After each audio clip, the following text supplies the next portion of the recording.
প্রিয় দর্শক বন্ধুরা, এই মুহূর্তের জন্য উঠে আসছে প্রাথমিকে south 24 Parganas 2009 primary recruitment process related সর্বোচ্চ ন্যায়ালয় সুপ্রিম কোর্টে মামলা থেকে গুরুত্বপূর্ণ একটি খবর আপডেট, যেখানে এই মুহূর্তে দাঁড়িয়ে মামলা কিন্তু লিস্টে এলো এবং সেই বিষয়ে দারুণ ভালো সংবাদ উঠে আসছে। অবশ্যই প্রমাণ সহ সবটা দেখে নিন।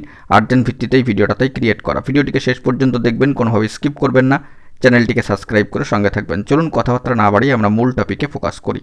বন্ধুরা, আমরা চলে যাচ্ছি একেবারে অন স্ক্রিনে এবং সেখান থেকে দেখতে পাচ্ছি যে সর্বোচ্চ ন্যায়ালয় সুপ্রিম কোর্টের অফিসিয়াল সাইটে রয়েছে আগামী 13 তারিখের জন্য 13/5/2025 computer generated tentatively schedule deadline প্রাথমিকে south 24 Parganas 2009 primary recruitment process related অত্যন্ত গুরুত্বপূর্ণ এসএলপিটি।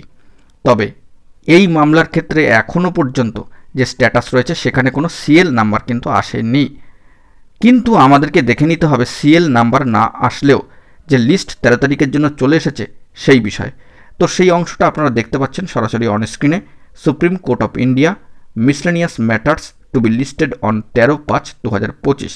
13/5/2025 ডেডলাইনকে সামনে রেখে যে miscellaneous matters to be listed on হয়েছে তার অ্যাডভান্স লিস্ট কিন্তু দিয়ে দেওয়া হয়েছে এবং tentative list of matters which are likely to be listed তার একটা শিডিউল করে দিয়ে দেওয়া হয়েছে এবং সিরিয়াল নম্বর সহ।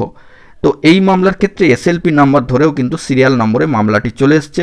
একেবারে 146 নাম্বার এই মামলা কিন্তু রয়েছে, অর্থাৎ 146 নম্বরের লিস্টে এই গুরুত্বপূর্ণ মামলা রয়েছে। এসএলপি নম্বর আপনারা দেখতে পাচ্ছেন 19355 অফ 2023, সম্মানীয় মল্লিকা প্রধান and others versus the state of West Bengal and others.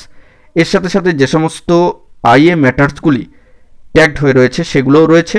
পাশাপাশি 146 নম্বর সিরিয়াল ধরে যে সমস্ত এই মূল মামলার সাথে কানেক্টেড এসএলপিগুলো রয়েছে সেগুলোও কিন্তু লিস্টে রয়েছে। এই যে লিস্টটি বর্তমানে চলে এসেছে সেখানে 13 তারিখের ডেটে দাঁড়িয়ে 146 নম্বরে মামলার অবস্থান কিন্তু লিস্টে লক্ষ্য করা যাচ্ছে। এবার এই মামলার ক্ষেত্রে স্ট্যাটাসে সিএল নাম্বার চলে এলে যাবতীয় বিষয় কিন্তু স্পষ্ট হয়ে যাবে। এখনও পর্যন্ত প্রায় 12 থেকে 13টা দিন হাতে রয়েছে। দেখা যাক পরবর্তী ক্ষেত্রে স্ট্যাটাসে কী রদবদল আসে।